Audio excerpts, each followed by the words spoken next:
omanyi wegamba nti kati ekintu tukinyikiza mba nkitegeeza. Model View Estate Developers Model Village Season 2 Phase 2 etandikira wano. Ekimpadde essanyu nti omwana tugonnomoledde obuzimbe mu maaso gaayo. Ewa Model View. Kati Phase 1 eri ekikira ebeeri nejja neeranda paka eno. Kati Phase 2 negibeera wano ekyemmanga kuli eri twawula. Tulambuzeeko ku nnyumba kati. Ennyumba wano balabe kati waliwo agenda ogaa nti mwami Lugonva awo wennyini maaso g'enju ngenda babuulira nnamba ki eziriraanye ennyumba. Ebisenge bisatu, ebisenge bibiri biri self contained, ekisenge kimu tekiri self contained naye kirina ekinaabiro kyakyo.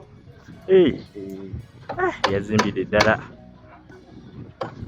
Ebiseera ebisinga kye nalaba ku estates ekizimbe ekisookayo kiwa abalala ekyokukola. Kiba kizibu nnyo okubeera kumanya n'osanga omusajja oba omukazi ng'atudde wano ku kizimbe gwe ng'omuterawo kamusooliiniko oswala. Era najja tuterawo obutebe abatudde mu maaso nti alina otukyazanga mitingi z'ekibiina ky'ekyalo kashirawo ndi tutuula awo netugabana era ali afuluma lino ddiiro nga bw'oliraba liri twin one lino sitting room ojja wano waliwo dining walina obusobozi otuuza abantu 6 ku 8 ate bw'ojja open kitchen nti omuntu ali eno bw'owulira nga akawo kakusuusireka k'ennyama nti owange empaayo ekifi basiika olaba kati eno kasitowa bawadde pantry eri open obuta minimizing space okugiutilizing obulungi. Kati jamu kulage tunaayita ankuba omusenyu mu mugongo mukuba tofaali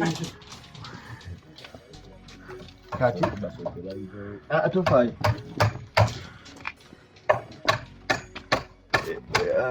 eno master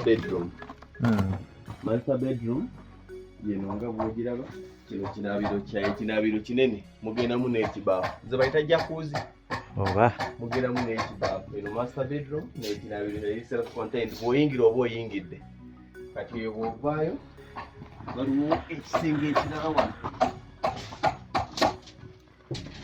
ekijja kuyingizaayo ekyo kyolaba nakyo kisenge kyenkana ne master bedroom nakyo kirimu ekinaabiro kyakyo. Kati kino ekinaabiro gye bayita common bathroom or common toilet nti abali mu ddiiro bagikozesa tekwetaagisa kugula kisenge bw'ojja buzi ng'oli mu ddiiro ogikozesa ate nene ekimala. Kati ne kino ekisenge ky'abaana nakyo kigikola ki nakyo kigikozesa.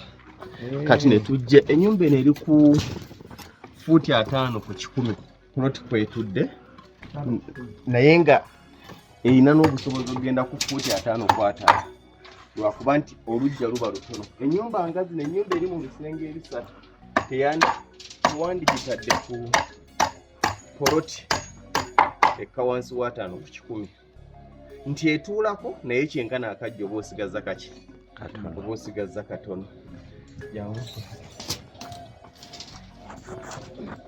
Ono yakibaze netwe yagitandikiddewo gye bayita kabini. Kabini